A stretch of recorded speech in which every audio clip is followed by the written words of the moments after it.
PKI adalah partai komunis non-penguasa terbesar di dunia setelah Uni Soviet dan Tiongkok. Sebelum akhirnya PKI dihancurkan pada tahun 1965 dan dinyatakan sebagai partai terlarang pada tahun berikutnya. Tujuan PKI 1965. Tujuan dari PKI 1965 yaitu merebut kekuasaan di negara Republik Indonesia dengan memperalat ABRI sebagai kekuatan fisik. Yang kedua yaitu mengkomuniskan Republik Indonesia agar tidak berideologi Pancasila lagi. Dan yang ketiga yaitu mengganti ideologi Pancasila menjadi ideologi komunis.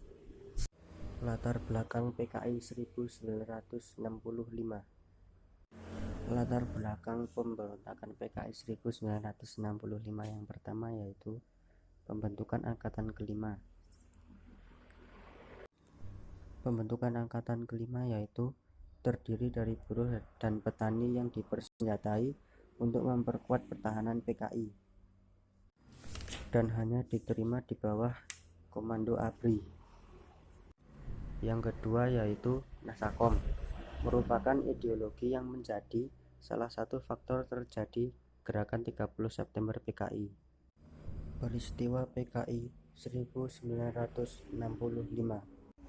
Peristiwa PKI 1965 yaitu penculikan dan pembunuhan para perwira Angkatan Darat pada 30 September 1965 dan jasadnya dimasukkan ke dalam sumur tua di daerah Lubang Buaya. Peristiwa ini terjadi pada malam hari dan gerakan ini meluncur di Jakarta dan Yogyakarta yang mengincar para jenderal dan membawanya ke Lubang Buaya. Namun beberapa prajurit Cakrawirawa ada yang memutuskan untuk membunuh jenderal di tempat, yaitu Ahmad Yani dan Karel Satwitubun. Sedangkan sisanya meninggal secara perlahan karena luka mereka di Lubang Buaya. Korban PKI 1965.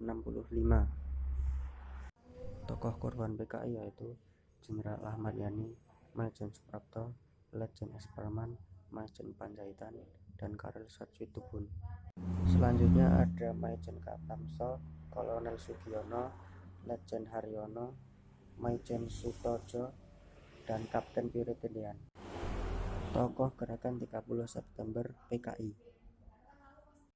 Para tokoh PKI yaitu terdiri dari DN Aidit sebagai ketua, Lukman Yoto, M. Halukman, Ibnu Parna, dan Sakirman.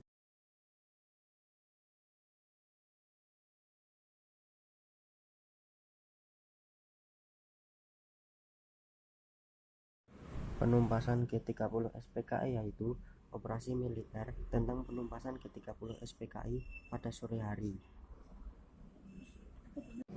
Lalu yang kedua yaitu pasukan RPKAD menduduki kembali gedung RRI Pusat Telekomunikasi.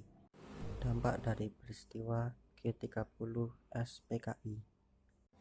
Dampak dari G30 SPKI yaitu kekuatan politik di Indonesia sudah hancur setelah kegagalan kudeta tersebut. Kewibawaan Presiden Soekarno berkurang. Lalu bersatunya TNI dan kaum agama untuk membalas PKI. Pembantaian orang-orang yang berhubungan dengan PKI atau dianggap pendukung PKI. Bahkan pembantaian ini dikenal di dunia sebagai anti-komunis board. Terakhir, pasca pembantaian orang PKI, TNI menjadi kekuatan baru.